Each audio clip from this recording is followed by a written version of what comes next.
everybody, what's up? Happy Saturday. I hope your weekend is going fabulous. Okay, now if you follow me on Twitter, which you should, at BondyBlue, all one word, down below, you should follow me, because when I watch the shows that I don't review, I talk about them. But because this season 3 of American Horror Story, is centered around the history of New Orleans, I decided that I would do the reviews for the show, seeing as though I am from New Orleans. I am that girl. This season is centered around the Coven. The Coven is a school for witches in New Orleans. Madame LaLaurie is having this dinner party. Now, Delphine LaLaurie was a real person. The stories of what she did to her slaves are actually true stories. This is not some shit that American Horror Story made up. Oh no, people, nah. Down here, yes, it is very much known that the house that Nicolas Cage bought after, okay, that house is the same house that Madame LaLaurie in the attic disjointed her slaves and made them into like spider-like creatures, like where their joints were all up like this and the legs. Like, it's actually in our wax museum where my grandfather's costumes are, because we mass Indian down here, you heard me, all right. So I used to always love going to the wax museum, and in the wax museum there is a Madame LaLaurie attic, you know, wax figure set where you see what she did to some of her slaves. Nothing is gory as what they show on the show, but I just mean they don't show that in the wax museum. But she actually did worse shit than what they showed. They showed her sewing people's mouths up and the skin opened and exposed and people's head in boxes. Trust me, it was, she did all kinds of fucked up stuff. It was all these, her husband was a doctor. And so it was all these like medical experiments to, like, you know, turn people into insects and mythological creatures. This is all, y'all, true to the fucking bone, real shit. I am deep rooted in this shit, y'all. Like, I really love our history. As fucked up as it might be, New Orleans has one of the most like real fucked up magical, you know, histories, and then it's still there. Everything that was there then is still there for the most part. So you can walk through it and feel it, and you know, the slave quarters and places where they sold slaves are still there with the shackles still in the wall. Like, it's all kind of shit down here that's still here. So, you know, that's kind of why I'm always, you know, black power and shit, because I walk in a, you know, I live in a monument of what has happened. You know what I mean?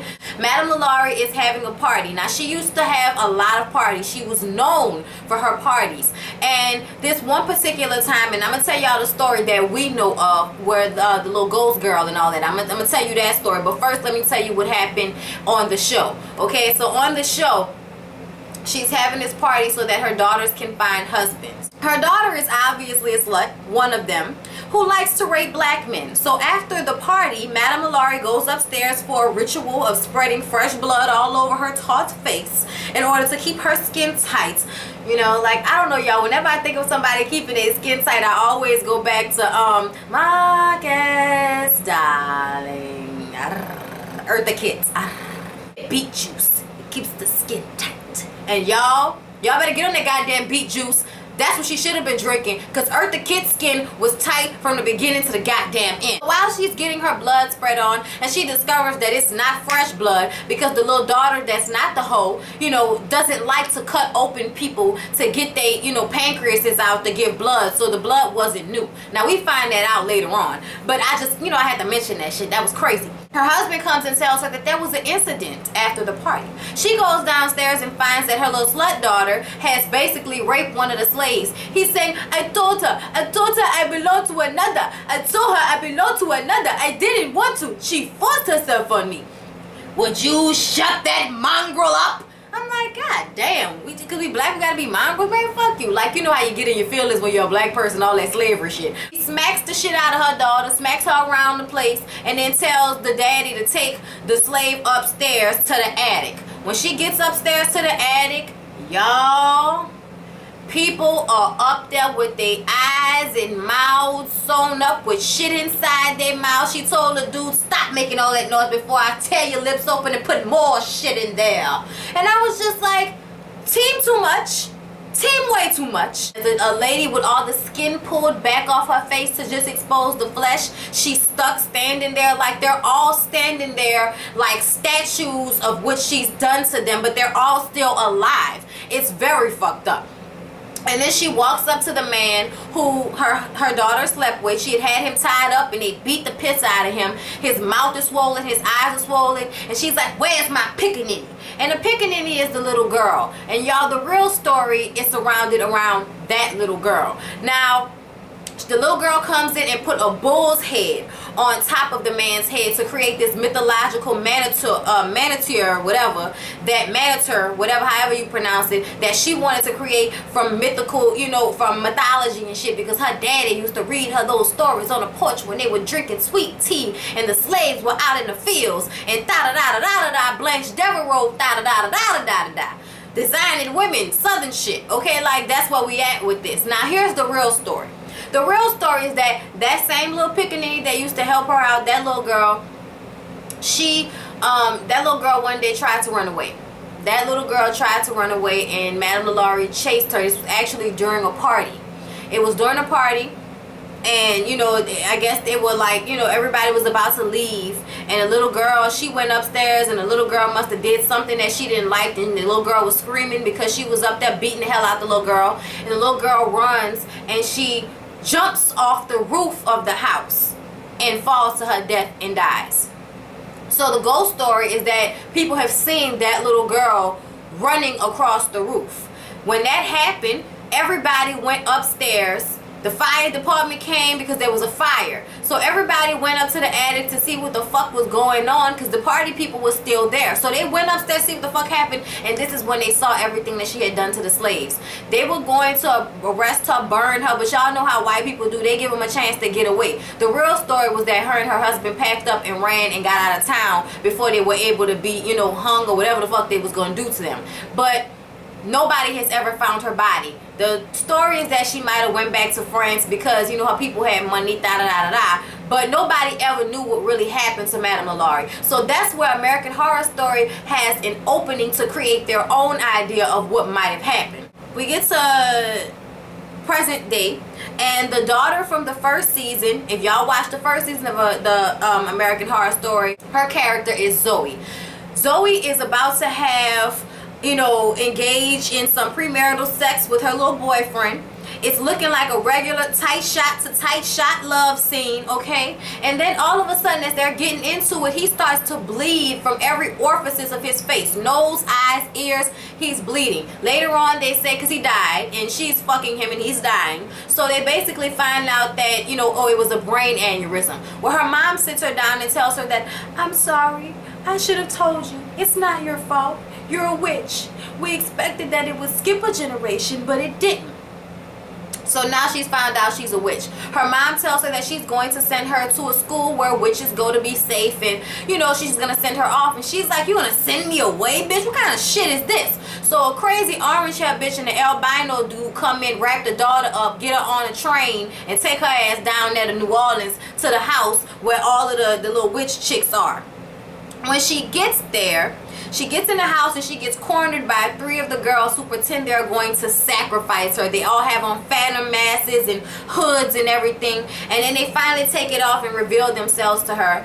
One of them is Gabrielle Sidibe, who plays Queenie.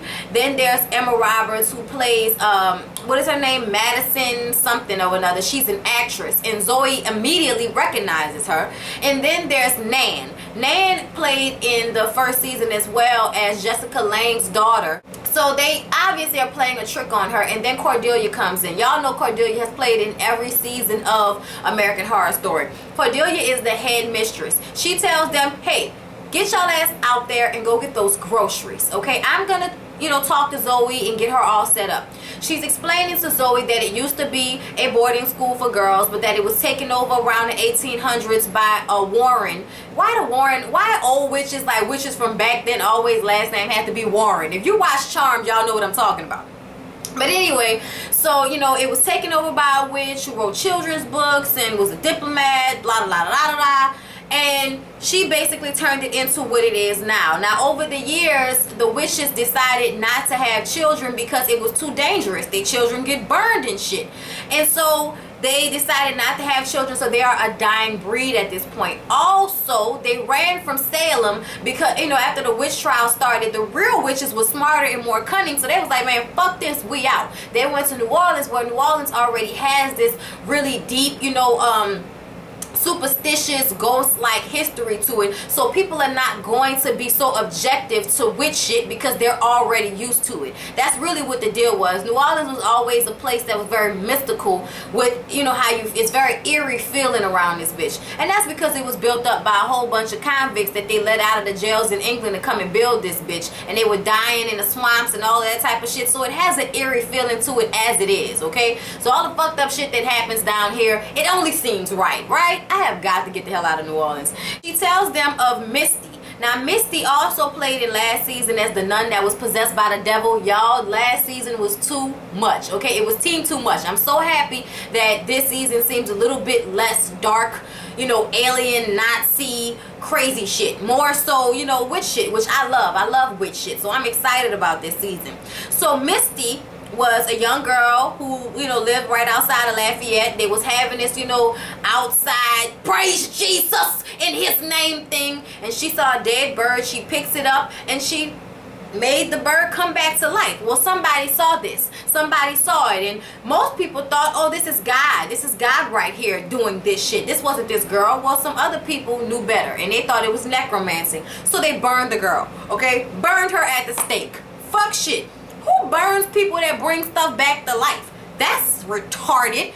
All of the girls have gifts, and she tells them that there's one girl that is the Supreme, and Supreme has a plethora of gifts. Some say that she has all of the gifts. So when we talk about the Supreme, enters Jessica Lange. Y'all, Jessica Lange, I love Jessica Lange. I really do. Like, I've loved her for a very long time because my mama used to stay watching Jessica Lange movies in the early 90s. Jessica Lange's character is Fiona. Fiona is at a research facility where a medicine to make people younger is being developed. Seeing as though her late husband funded the facility, she is telling the doctor that she wants that medicine ASAP Rocky, and she is not taking no for an answer. Even though he told her, we just used it on a rat or a mouse, cat, whatever they used it on. We're not ready to use this on humans yet. But she's not trying to hear that. She's not trying to hear that at all. So obviously he gave it to her because 5 days later she's in her apartment getting loaded off cocaine, listening to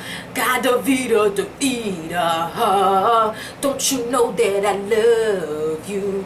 I like that little song. I don't know the words, but I like the song. So he comes to her apartment and she's like, it's been 5 days and look at me, nothing has happened. And he's like, bitch, this is not magic. We're human. We deteriorate. We are going to rot. That's what we do. As I sit here right now, I'm rotting. Very slowly, I might add. Thank you. But still, we rot. She didn't like that answer. He told her, bitch, I quit. I'll give you my, you know, papers of resignation in a couple of days. She flicks the lights off with her mind, lights a cigarette. With her hand, she flicks his ass across the room. He hits a wall, falls on the ground. She goes up to him and gives him a kiss and sucks all of the life out of his face. And he's dead as shit. And I'm like, God damn it, little Asian man, I felt bad. Obviously, I figured it out already that Fiona must be a Supreme because that was like 3 different powers at a time. Okay, I'm just saying. So later on, when the girls sit down for dinner, we discover what their gifts are. Nan can see the past and the future. She's clairvoyant, basically. She was able to tell that Zoe didn't kill the boy on purpose and that she will eventually find love in an unexpected place. Queenie tells her to stop being so goddamn weird before she get herself in trouble. Madison made a light fall on one of her directors so she can control things with her mind. I mean, she killed the dude. And Nan was like, nah, bitch, you ain't do that. You killed that man. That wasn't no accident. You killed him because he told you to hit your mark because you weren't hitting your mark. And Queenie was like, you know what? Why don't you do us all a favor and get some acting classes, you dumb ass bimbo Botox bitch? And Basically, she didn't like that. So she made the Queenie's water spill all over her. So then we find out what Queenie's gift is. Queenie stabs herself in the hand with a knife, and she was like, oh, I can't feel it. Oh, does it hurt, bitch? I'm sorry, I can't feel the shit. So then Nan is like, stop it. So she takes a knife. She's like, I'll cut my motherfucking neck. I can't feel the shit. I'm not gonna die. Obviously, Queenie is a human voodoo doll. How crazy is that shit? So Nan is like, come on, let's go take a walk. And Queenie was like, fine, because I'm not that hungry anyway. And Madison was like, yeah, like, we believe that. So she tells Zoe that obviously you're going to be my BFF by default. And there's a frat party later on that night, and they're going to that frat party. Meanwhile, Cordelia is obviously downstairs mixing potions when Fiona surprises her. We discover that they are mother and daughter, and that Cordelia offers her a restorative potion that she was working on. When she gives it to her mom is like, I'm not gonna drink this shit, and she pours it into the cat bowl, and she was like, it wasn't gonna kill you, bitch, like, you bitch. And she, you know, pours it out because obviously it would have killed the cat.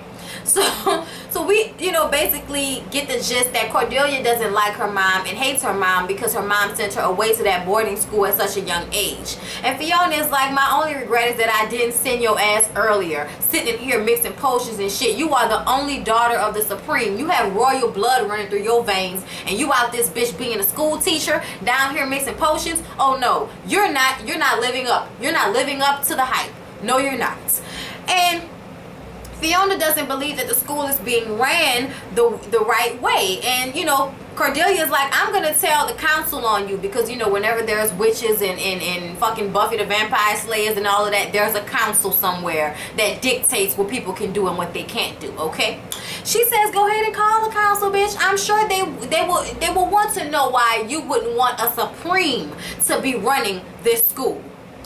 Okay, so there we go. We already know how everybody gets hyped up over the Supremes and not the music group. He tells her that she's going to be staying there. She don't give a fuck what she says. And Cordelia is like, when are you gonna die so you can stop ruining my life? And Fiona says, look, I'm staying, bitch. That's that. So the girls go to that frat party. Zoe and Madison go to the frat party where Zoe takes a liking to Kyle. Kyle is been in the past 2 seasons as well. And while they're flirting with one another and taking a liking, another guy takes Madison downstairs and gives her a Mickey. While she's treating him like he's a peasant, he didn't mick her ass. Him and a couple of frat boys take her into a room and start to gang rape her. Well, eventually Zoe starts to realize that she hasn't seen her in a while and starts to go looking for her. Well, her and Kyle walk in on the guys gang raping her. Well, you know, Kyle is like, what the fuck are y'all doing? And he pushes everybody out the room. He's running after them. He's getting into a little altercation, little scuffle with the guy who headed the whole rape gang thing, the one that gave Madison the Mickey. And the guy hits him and knocks him out, knocks Kyle out, and puts him on a bus. They kick the bus driver off the bus, and Zoe is going to run after them. She's not going to let them get away with it, but Madison comes up behind her, and while they're driving away, she flips the bus up, and 7 out of the 9 die. Only 2 of them live. Y'all, I was like, thank you, Jesus, somebody did something, because I can't stand that whole raping people and then they taped it. Man, fuck y'all. I hate dudes that do stuff like that. You know what? You should get your dick cut off if you think it's okay to gang rape a girl. That's all I gotta say about that. Sorry, y'all. I hate that type of shit, and it happens too frequently in real life. It just does. Anyway, the next day, they get back to the house, and Zoe is trying to convince Madison that they need to tell somebody about what happened. But then Fiona comes in, and you know, Fiona obviously is clairvoyant too, because she knew exactly what happened. And she tells Madison that she was a sloppy little witch bitch. And Madison gets a little snappy with her, and she flicks her hand, and Madison goes flying across the room and hits herself against the wall. So obviously, everybody needs to pay attention to who the fuck they talking to around here, okay? Queenie was very, you know, delighted by seeing that little skinny bitch go run across the room. She tells them that they are going to become bad bitch witches sitting around there listening to her little crazy ass daughter. So she takes them on a field trip. While she's taking them on a field trip, they pass Madame LaLaurie's house, where all of a sudden Nan is just entranced by it. She walks into the house and everybody follows her in where they're doing a tour.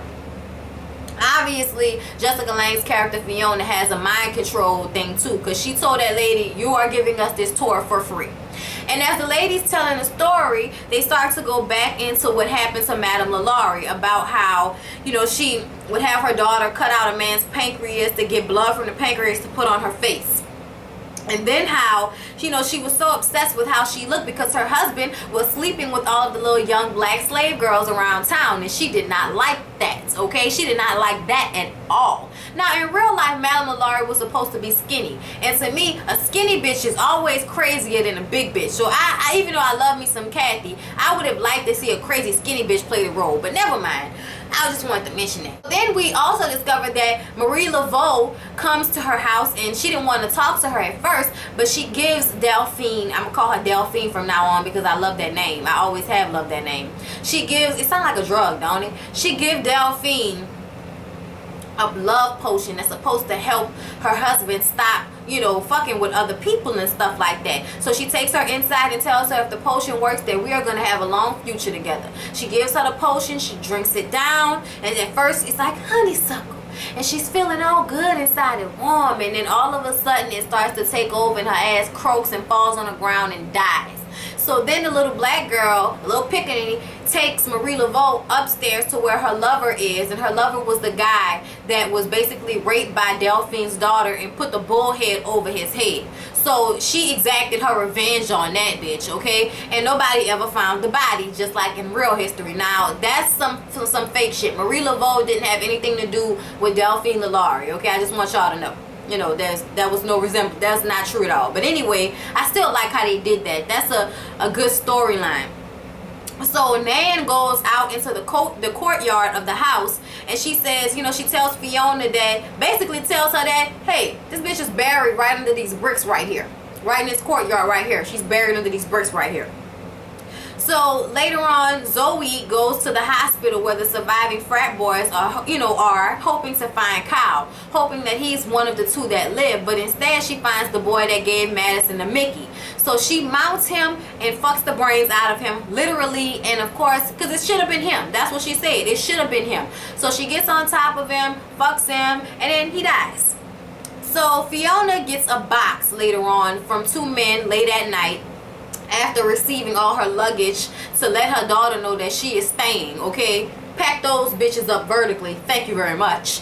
And she gets a box, and inside the box is an alive Madame Lalaurie, y'all. Alive. Looking like somebody just rolled her around in dirt, and that's it. She didn't lost no weight. Somebody gonna have to explain to me how she been alive in a box all this time. Somebody gonna have to tell me. Anyway, you guys, I'm very curious to see where they're going to go with this story. I love the first episode. I hope you all enjoyed the review. I know I was talking fast, but I hope you all understood everything. I'm definitely going to be reviewing from now on, so look forward to American Horror Story The Coven Season 3 reviews from me. Share it, like it, subscribe if you haven't, comment, let me know how you felt about it, and I'll see you guys in my next video.